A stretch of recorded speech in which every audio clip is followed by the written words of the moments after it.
Video game adaptations have been notoriously dumb and outright bad. They end up straying so far from the source material that they lose their charm. But HBO is looking to break that curse with The Last of Us adaptation. The game was beloved by many, and we're happy to say things are looking pretty good for the adaptation too. The Last of Us does what no show has ever done before. First up, the opening. It's the 26th of September 2003, and a girl named Sarah wakes up in her home to the sound of military choppers. Joel, her dad, is gone, and there's a national emergency warning blaring on the TV. Sarah goes across the street to a house and steps in a trail of blood in the kitchen. The trail of blood leads Sarah to the vision of her neighbor, Connie's mother, who's hunched on all fours with Connie's throat between her teeth. Sarah rushes outside with Connie's mother in hot pursuit, and just then Joel pulls up in a truck with his brother Tommy and beats the mother in the head with a wrench. As the three of them scramble to the truck and take off, a house burns on the horizon and cars start cramming the highway. Everyone's got the same idea, says Tommy. As the father and daughter arrive in downtown Austin, they learn that billions of people have been infected by a parasitic fungus that turns them into zombies who have the sole purpose of multiplying by biting others. The infected fill the streets. A plane crash lands and their car flips from the explosion. Sarah's broken her ankle and Joel carries her through the swarm of infected. The pair stumble upon a soldier who asks them if they're sick, but following orders, he opens fire and kills Sarah. Enter The Last of Us. This is the opening to HBO's new show, but to many fans of the game, this is a true adaptation of one of the most iconic openings to a video game in history. The show is co-created by Neil Druckmann, who made the game, and Craig Mazin, the man behind Chernobyl. They've maintained the tension and the horror, and the terror in Joel's and Sarah's eyes is perfectly executed. Furthermore, there are sequences showing us the lives of these characters before the apocalypse, which isn't a part of the game, but only adds to the overall effect. Up next, the challenges of making an adaptation. This execution of The Last of Us adaptation is even more remarkable considering the history of game adaptations, which is brain dead for the most part. Spare a few great animations, Hollywood has somehow always managed to miss the mark when it comes to turning a video game into a truly thoughtful film or show. Gamers are some of the loudest critics out there. They managed to convince studios to revise movies, like in the case of the Sonic movie. That was a favor to us all. Thank you, gamers. And now don't go anywhere because we'll let you in on the secret that made The Last of Us adaptation so good. Adapting a game offers a variety of challenges which are way different from adapting a novel or a comic book. Games are interactive, you can do what you want, and you can explore an entire scene to your heart's content. You are the character you're playing, whereas a film is linear.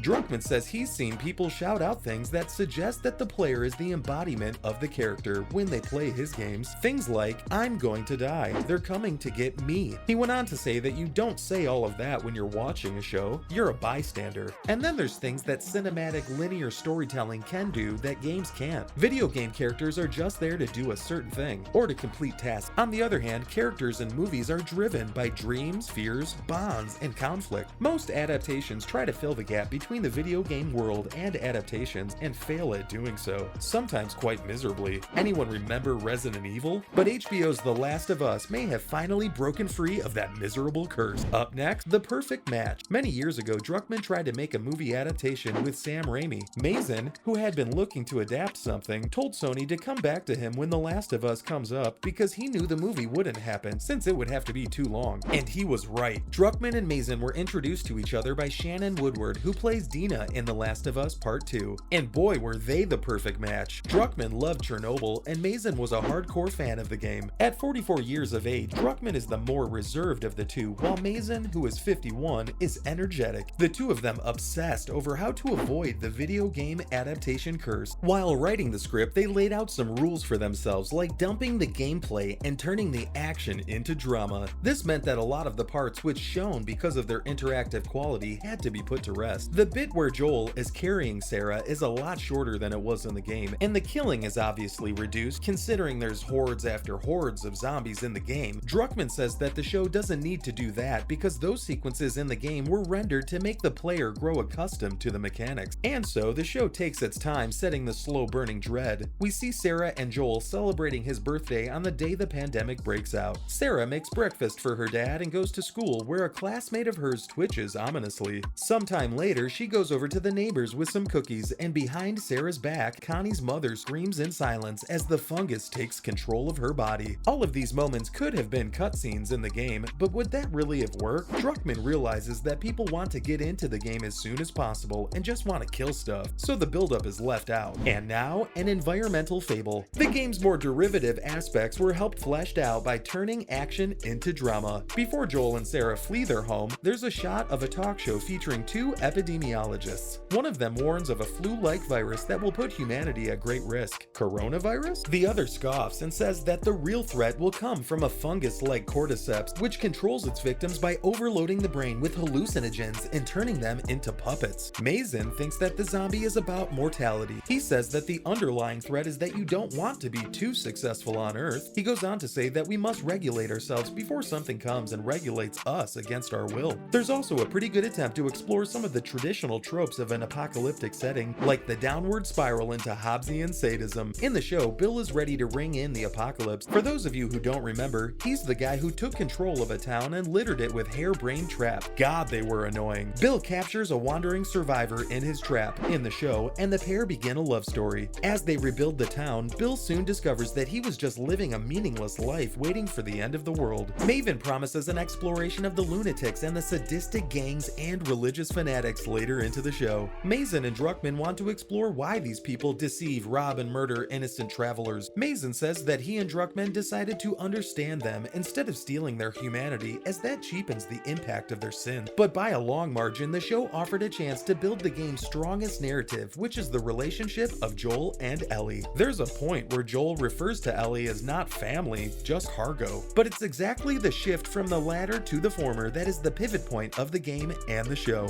And finally, the curse has been lifted. If there's anything that's got what it takes to break the video game curse, it's The Last of Us. Since Druckmann joined Naughty Dog in 2004, they've branded their products as active cinematic experiences. Druckmann believes that gameplay can be brought up a notch with the emotional aspect. A scene where Ellie bonds with her crush in a photo booth is equally important to an action-packed scene where she's dangling upside down from a rope trap and killing hordes of zombies. When it comes to Mason, what drew him to the game was the fact that Joel and Ellie felt like people and not just vessels. He went on to say that the characters shared this very grounded and human relationship that developed from start to finish. To him, it seemed like there was a drama under the skin of a video game. He was always scared of including game developers in adaptations because they don't usually understand the process of translating their work to another medium, but Druckmann was the perfect collaborator. The game was a revolution in its own right when it comes to telling a cinematic story, and watching the show, there's a sense that this story was almost meant to be told, released from the confines of its own medium. When asked if gameplay is a burden to him in some ways, Druckmann says that it's two separate things. He went on to say that both give you a different experience for the same story, and they're both compelling in their own ways. It's pretty far-fetched to call The Last of Us a groundbreak TV show in and of itself, but you have to give it credit for turning the decade-old wrongs into right. In an era where most adaptations are dumpster fires, The Last of Us adaptation will set a mark and lead to other good adaptations. There's already rumors for a God of War and Metal Gear Solid adaptation, so fingers crossed. What do you think of The Last of Us adaptation? Do you think there'll be a sequel to this, just like the games? Let us know in the comments below, and make sure to hit the like button if you enjoyed, and consider subscribing for more content just like this.